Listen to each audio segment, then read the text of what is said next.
Muito bom a gente poder meditar um pouquinho, parar para refletir. Essa semana a gente fala mais, vai trazer mais as virtudes, como Padre Vitor Coelho trabalhava, pensava, sentia, quanto ele ensinou. Porque no dia 15, na sexta-feira, começa o tríduo de Padre Vitor Coelho, então a gente vai refletir um pouquinho.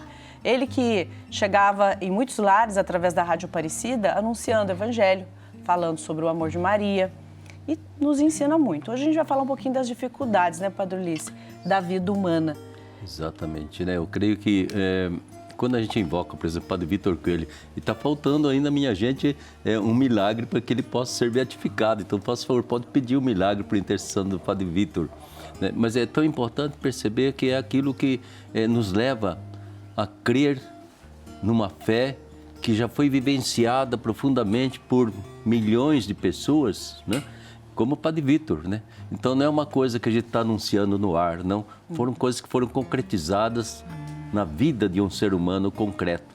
E ele deu conta do recado, né? Sim. Ele vivenciou isso, isso significou para ele toda a razão de ser da sua vida, né?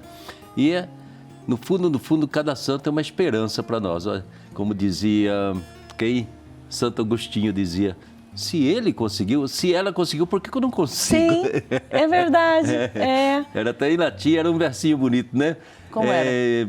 Potuerum ti, potuerum te, curi non tu, Augustine. Gostei. Se eles conseguiram, se elas conseguiram, por que eu não consigo, Agostinho? A gente pode dizer a mesma coisa de Jesus? É a mesma coisa. Assim que Nossa Senhora fala pra gente, olha, gente, ela tá mostrando. O senhor sempre falou isso, né? Que Nossa Senhora, ela existe para nos mostrar Jesus. É claro, né? Então, é como se ela falasse assim, olha, gente, Jesus conseguiu, você também consegue. O que conseguiu? O que é o conseguiu? Por exemplo, você pode estar passando por alguma dificuldade agora, né, nessa fase da vida, porque a vida é feita de fases. A gente passa por fases boas, umas fases mais difíceis, são doenças, situação financeira, às vezes sentido da vida mesmo, né? Algumas questões, ai meu Deus, né? Eu tô fazendo tanto, você faz tanto aqui para fora, esquece de fazer aqui para dentro de você, você vai perdendo o sentido da vida. E aí a gente fala, mas poxa vida, eu não quero dificuldade na minha vida, eu não quero sofrimento.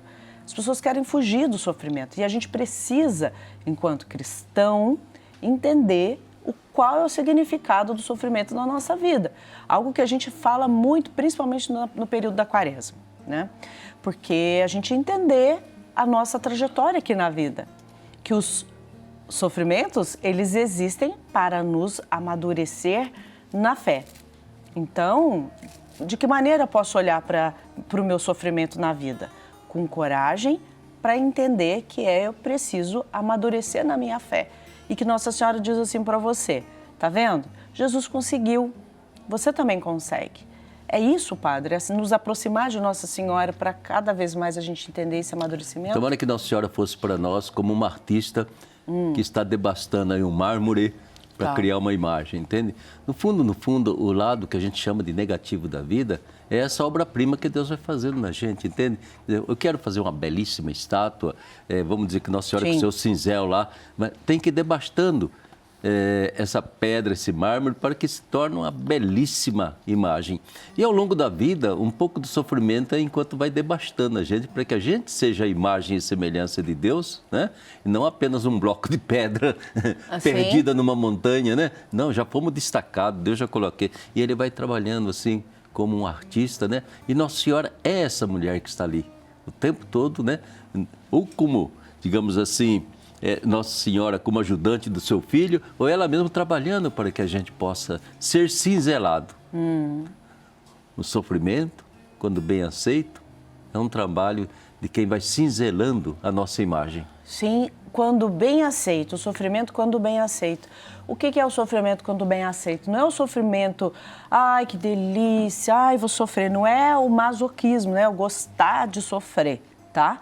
Mas é entender, né? Não é só assim, tá, sofri. E o que esse sofrimento está me dizendo? O que é para eu aprender com isso? Qual é o exercício? Se você entender que a sua vida é um exercício de aprendizados constante, né, que é sair da zona de conforto constantemente, então nós mudamos, então nós evoluímos, então a gente cresce, então a gente vai compreender melhor a história dos nossos pais, dos nossos avós e vamos entender melhor a nossa realidade também. Entender que essa vida é minha, essa vida é sua e você é responsável por ela e por tudo que acontece nela. Ou seja, as suas atitudes, as suas decisões, os seus pensamentos ou sentimentos são responsabilidade sua. Não é o outro, é você. E aí, quando você se depara com uma situação muito difícil, aí você vai, peraí, então deixa eu entender o que eu estou vivendo, é por isso que nós paramos para meditar, para sentir, para entender, para se cuidar e agir, né? Não somente achar que a vida é sombra e água fresca. Parece que existe uma tendência muito grande, né, padre? Uma busca muito constante somente pelo descanso e pela vida fácil. Exatamente, entende? Sei lá, desde os tempos antigos o ser humano, entende? Havia até um tipo de escola chamada epicurismo, né? Então havia aqueles que só pregavam o sofrimento e outro falou, não, a vida é gozar a vida, É aproveitar. fazer farra, é aproveitar tudo isso, né? E muitas vezes, então, a pessoa não tem a mínima capacidade de enfrentar um sofrimento. E, no entanto, muitas vezes é pelo sofrimento que eu tomo certas consciências da minha vida. Primeiro, que eu não me basto a mim mesmo. Sim. Né? Eu não sou dono total do meu corpo, da minha saúde e tudo isso. A hora que eu passo por uma quebra, eu preciso do outro, eu preciso do médico, eu preciso do colega em pé, eu preciso do meu pai, eu preciso da minha mãe. E a gente grita pela mãe quando dói demais. Então, exatamente, eu tomo consciência de que eu não me basto a mim mesmo, eu faço parte, né, de um mundo, de uma comunidade, de uma família, né? E eu preciso ser cuidado também, tanto quanto eu preciso cuidar. Né? Então, várias coisas vão se somando em que eu tenho que adquirir uma sabedoria de vida. Sim. Isso que é o bonito da nossa existência, quando eu adquiro uma sabedoria de vida e de viver. Né? Sim. E isso não se faz sem um bocadinho de sofrimento. Não, não mesmo, não mesmo. E sabe, gente, humanamente, a gente olhar, né, durante o processo de sofrimento ali, a gente quer esperança. Aonde está a luz? Qual é a razão da minha esperança? É o que a primeira carta de São Pedro vai falar, é o trecho que nós trouxemos para a gente poder fazer essa meditação agora. Vamos escutar para a gente poder refletir. Qual é a razão da minha esperança? E quem poderá fazer-vos mal, se fordes zelosos para o bem? Mas se sofreis pela justiça, bem-aventurados sois. Não tenhais medo deles, portanto, nem vos perturbeis, mas adorai a Cristo Senhor em vossos corações, prontos sempre para responder a quem vos perguntar a razão da esperança que vos anima. Aí está, minha gente, a palavra do nosso primeiro Papa, São Pedro, né? E, evidentemente que ele estava tentando animar aquelas primeiras e pequenas e pobres comunidades cristãs. Eu queria que você guardasse desse texto de São Pedro essa exortação, esse convite que ele faz para a gente. Saiba dar a razão da sua esperança. Olha que bonito. Saiba dar a razão da sua esperança.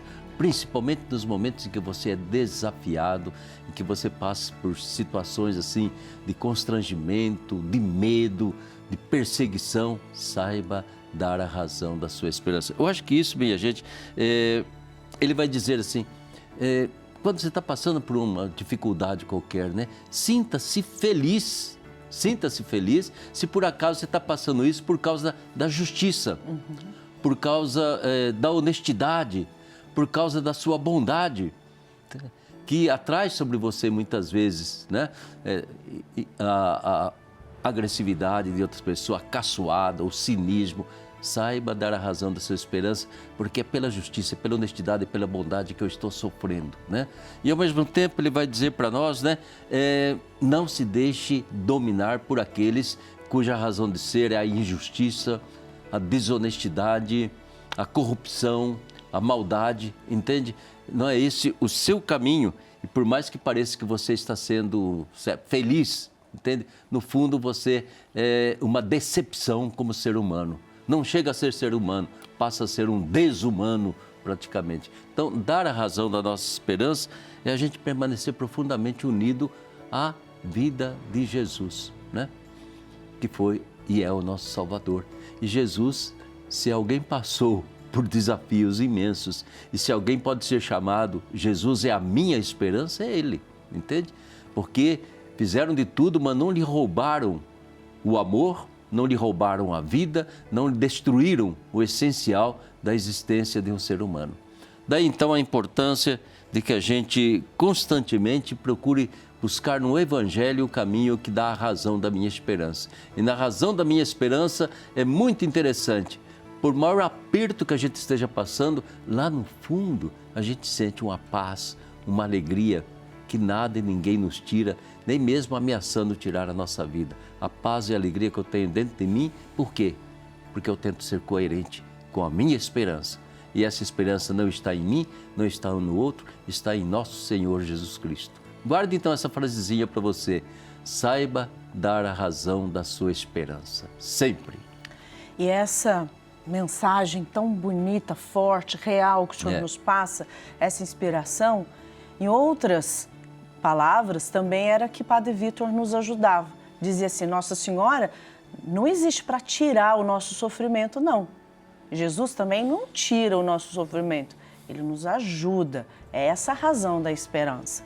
É aí que a gente pode começar a mudar, virar um pouquinho o botãozinho da fé aí, para aumentar um pouquinho mais a nossa esperança. É o caminhar junto, é o entender, é o que Padre Ulisses nos disse, né? Se o outro passou, eu também passo, por isso nós passamos. Vamos pedir uma oração agora?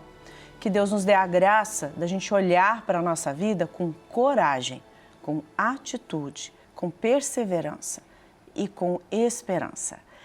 E nós temos, né, esse período também para celebrar o legado do Padre Vítor Coelho, que também é recordar uma vida inteira dedicada a Deus, um sim à evangelização e o acolhimento de tantas pessoas. Vamos conhecer um pouquinho mais agora da sua história, da sua missão e dessa marca que ele deixou na vida de todos nós. Quem conduz por esse caminho é o Padre Vanderlei.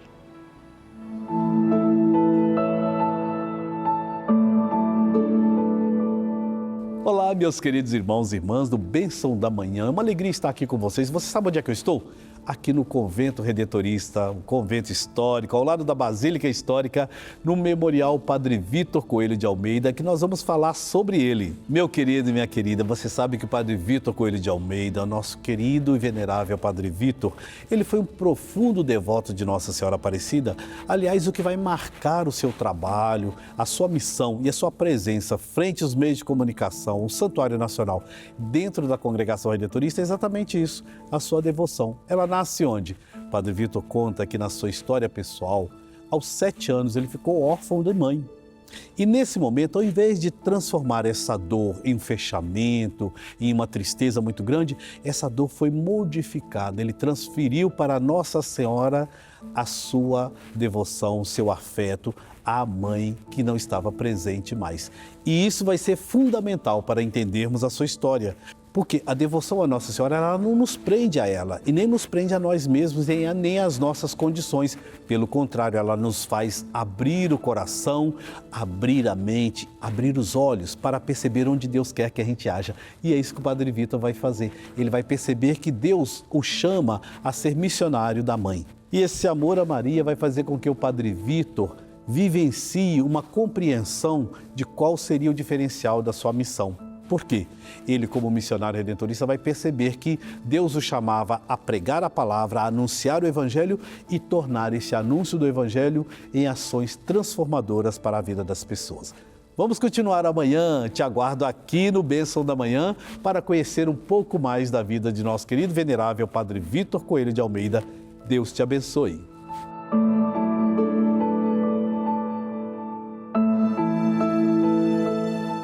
Amém, Padre Vanderlei, muito obrigada. Como é bom a gente aprender, assim aumenta a nossa fé.